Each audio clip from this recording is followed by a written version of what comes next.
August 21, 2025ರಂದು Bharat ಒಡಿಶಾದಲ್ಲಿ ಅಗ್ನಿ-5 test ನಡೆಸಿತು. ಈ ಟೆಸ್ಟ್ ಭಾರತದ ಮಿಸೈಲ್ ಟೆಕ್ನಾಲಜಿಯ ಶಕ್ತಿಯನ್ನು ತೋರಿಸಿದೆ. ಅಗ್ನಿ ಎಂಬ ಪದವು ಸಂಸ್ಕೃತ ಭಾಷೆಯಿಂದ ಬಂದಿದ್ದು, ಇದರ ಅರ್ಥ ಬೆಂಕಿ ಅಥವಾ ಶಕ್ತಿ.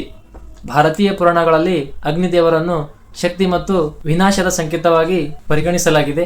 ಅದೇ ಕಾರಣದಿಂದ ಈ ಮಿಸೈಲ್ಗೆ ಅಗ್ನಿ ಎಂಬ ಹೆಸರಿಡಲಾಗಿದೆ. ಅದು ಭಾರತದ ರಕ್ಷಣಾ ಶಕ್ತಿಯನ್ನು ತೋರಿಸುತ್ತಿದೆ.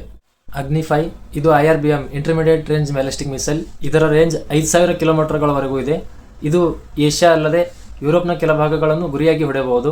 ಈ ಮಿಸೈಲಲ್ಲಿ MIRV ಟೆಕ್ನಾಲಜಿ ಬಳಸಲಾಗಿದೆ. ಅಂದರೆ ಒಂದೇ ಮಿಸೈಲಲ್ಲಿ ಮಲ್ಟಿಪಲ್ ವಾರ್ ಹೆಡ್ಗಳನ್ನು ಹೊತ್ತು ಒಂದೇ ಸಮಯದಲ್ಲಿ ಬೇರೆ ಬೇರೆ ಗುರಿಗಳನ್ನು ಹೊಡೆಯುವುದು. ಸಾವಿರಾರು ಕಿಲೋಮೀಟರ್ ದೂರದ ಗುರಿಗಳನ್ನು ಪಿನ್ ಪಾಯಿಂಟ್ ಅಕ್ಯುರಸಿಯೊಂದಿಗೆ ಹೊಡೆದು ಹಾಕಬಹುದು.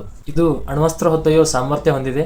ಅಟ್ ಎ ಟೈಮ್ 3 ಅಣ್ವಸ್ತ್ರಗಳನ್ನು ಹೊತ್ತೊಯ್ಯಬಹುದು. ಇದು surface to surface ballistic missile ಆಗಿದ್ದು ಮತ್ತು 3 stage solid fuel system engine ಅನ್ನು ಹೊಂದಿದೆ. ಈ ಸಂಪೂರ್ಣ ಟೆಕ್ನಾಲಜಿಯನ್ನು ಸಂಪೂರ್ಣವಾಗಿ ಭಾರತದ DRDO ಡೆವಲಪ್ ಮಾಡಿದೆ.